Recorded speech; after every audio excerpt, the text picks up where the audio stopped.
The international break is finally over, and for us to say that our next 3 games this next week is going to be absolutely crucial for Arsenal's season, well, that would be an understatement. Our next 3 games, we have Tottenham away, Atalanta away in the Champions League, and Manchester City away in the league. Huge games ahead, and between suspensions and injuries, Arsenal are looking up against it already for this season. Coming off of a draw against Brighton, now having the international break, we have to make sure that we win our next 2 games against Tottenham and Man City. It's a huge ask, but we have to get some points against them, and the fact that both of them are away, it's absolutely massive. But the game I want to focus on in today's video is the one on Sunday afternoon against Tottenham Hotspur away from home in the North London derby. No Declan Rice, and by the looks of it, no Martin Odegaard, no Mikel Merino. This Arsenal team has so many injuries, a suspension as well, but we can't afford a loss or a draw, especially after the draw against Brighton. We absolutely need these 3 points. It's a must win already so early on in the season. So in today's video, we will be previewing the game, talking about the potential starting 11 that I would choose and how I think the game will go. So what's going on, everyone? You are listening to Gunner Central here. I hope you're all doing well. Please be sure to like the video, subscribe if you haven't already, and let's get into it. Now, in our first 3 games of the season, we have actually been pretty decent. We beat Wolverhampton Wanderers in a comfortable 2-0 victory. We then followed that up away at Villa Park, a very tough place to play, and while we had a really decent performance, a great save by David Raya that propelled us to get a 2-0 victory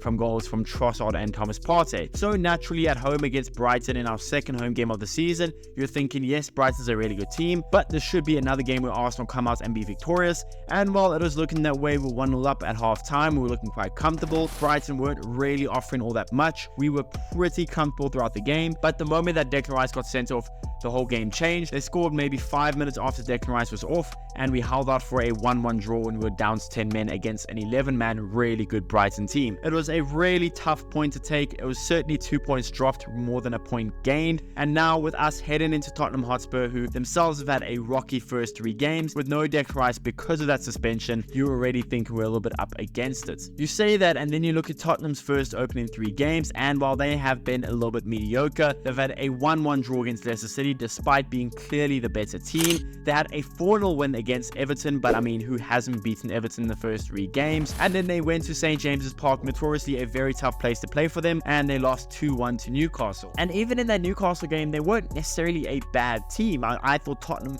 offered a lot to Newcastle, but Newcastle just know how to beat Tottenham, it seems. So heading into this game against us, although on paper, if you look at their results, you're not thinking they're in great form, I don't think they're in horrible form either. Again, against Leicester, they probably should have won.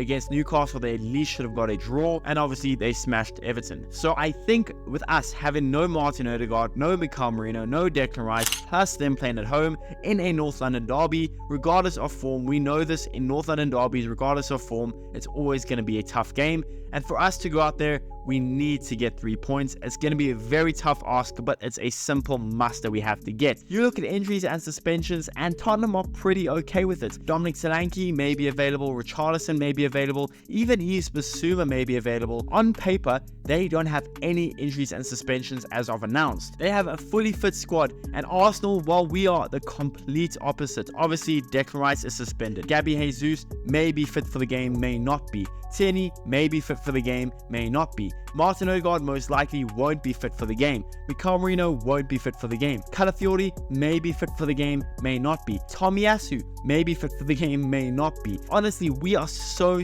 depleted already, and it's only the 4th game of the season, and we have some Arsenal fans talking about potentially starting a youth academy kid in Ethan Nwaneri, a kid I rate really highly, but starting him away from home against Tottenham Hotspur, it is unfortunately less than ideal. Even if we had a fully fit squad, no suspensions, no injuries, and we will go into this game, it would still be an extremely tough game, being that it's away to Tottenham. Even though, yes, last season we did win that game, but if you remember that game, we were holding out towards the end. So even with a fully fit squad, going to Tottenham Hotspur away is never easy. It's a North London derby, but now with all these injuries and the suspension, it's not looking great for Arsenal. I'm not saying we're going to lose, I'm not saying we're going to draw. Of course, I'm backing Arsenal because it is a North London derby. We simply can't afford to drop points. We have to win it. But on paper, we are definitely the underdogs, at least I would say so, despite despite our record against them recently, I think with all the injuries and the suspension, we are most likely the underdogs, and we are definitely up against it. Now, the starting 11 that I would play for this game: David Raya in goal. Right back has to be Benny Blanco. Ben White starts at right back. Left back, I would go with Urian Timber. I'm imagining Calafiori maybe fits, Tomiyasu maybe fits, even Tierney maybe fits, but even if all of them are fit, I'm still starting Urian Timber. My centre backs, Gabriel Saliba. Standard back 5. Even if we had a fully fit team, it wouldn't change. That would be my back 5. And then you go into midfield, and here are the huge talking points. Obviously, no Declan Rice, no Martin Odegaard,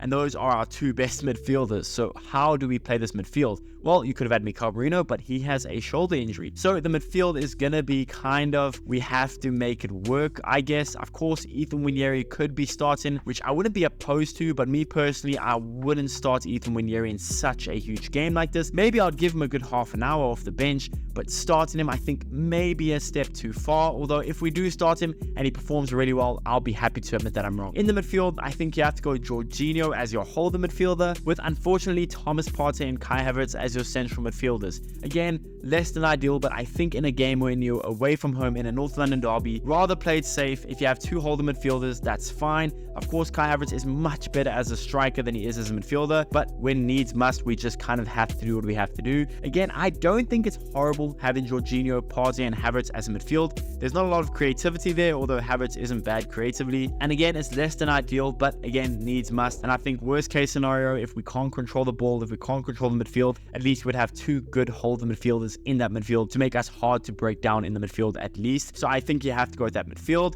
And up front, I think Trossard has to start over Gabriel Martinelli. Martinelli hasn't had the greatest start to the season, and Trossard kind of the opposite. He's had a really good start to the season, except for that Brighton game potentially. On the right wing, obviously the world-class player in Bukayo Saka. And up top, because Kai Havertz has been put in midfield by me, you're going to have to go with Gabby Jesus if he's fit. And if he's not fit, theoretically, I would then probably play Martinelli on the left, Saka on the right, and probably Trossard down the middle. Again, all of this is less than ideal. So many players injured. We have a player suspended, and even this team I just suggested, I still think is good enough under Mikel Arteta to go out there and get 3 points. One cool thing I'm very excited to see, and I hope it does happen, is Bukayo Saka captain the team. It'll be his first game starting the game as a captain, and what bigger game to do it than against Tottenham Hotspur away from home. And I mean, to see Saka score with the captain's armband and get 3 points, that would be a fairy tale story, but we'll have to see if that happens. Let me know in the comments below, what are your predictions for the game? What starting 11 would you play, and how do you guys think the game will go? Let me know in the comments below. Please be sure to smash the like button, subscribe if you guys haven't already, and I'll see you guys in the next one.